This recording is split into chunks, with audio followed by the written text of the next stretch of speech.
Assign task. Fuel ने कहा कि मैन ऑर्गेनाइजेशन में हर पोजीशन पर अथॉरिटी एंड रिस्पॉन्सिबिलिटी की क्वांटिटी सेम होनी चाहिए। There must be parity between authority and responsibility at all positions, at all levels of management. अगर ऐसा नहीं होगा, अगर अथॉरिटी ज्यादा हो जाए तो वो पोजीशन होल्डर इररिस्पॉन्सिबल हो जाएगा, और अगर रिस्पॉन्सिबिलिटी ज्यादा हो जाए तो वो ओवरबर्डेंड हो जाएगा। इसीलिए पैरिटी होनी चाहिए, एक प्रॉपर फेयर बैलेंस होना चाहिए अथॉरिटी एंड रिस्पॉन्सिबिलिटी में। थर्ड प्रिंसिपल है डिसिप्लिन। डिसिप्लिन का मतलब है obedience, following rules and regulations of organisation.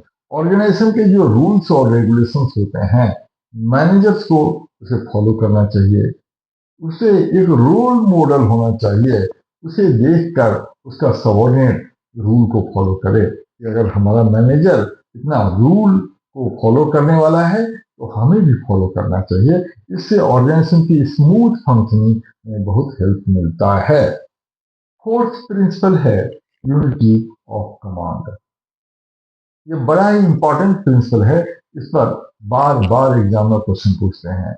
Unity of command में ये कहा हुआ है कि सुपीरियर, ध्यान रखेंगे कि मैनेजमेंट में जो हायर पोजीशन पर होता है वो सुपीरियर होता है, और जो उसके अंडर में काम करता है वो सबऑर्डिनेट होता है। और ये भी ध्यान रखेंगे कि एक सुपीरियर हमेशा सुपीरियर होगा ऐसा नहीं है, वो अपने सुपीरियर के लिए सबऑर्डिनेट बन जाएगा और एक सबऑर्डिनेट अपने सबऑर्डिनेट के लिए सुपीरियर बन जाएगा। इस बात को ध्यान में रखेंगे, ये कोई फिक्स पोजीशन नहीं है, रिलेशनशिप है। तो एक सुपीरियर के अंदर कई सबऑर्डिनेट्स हो सकते हैं, एक सुपीरियर कई सबऑर्डिनेट को इंस्ट्रक्शन दे सकता है, लेकिन एक सबऑर्डिनेट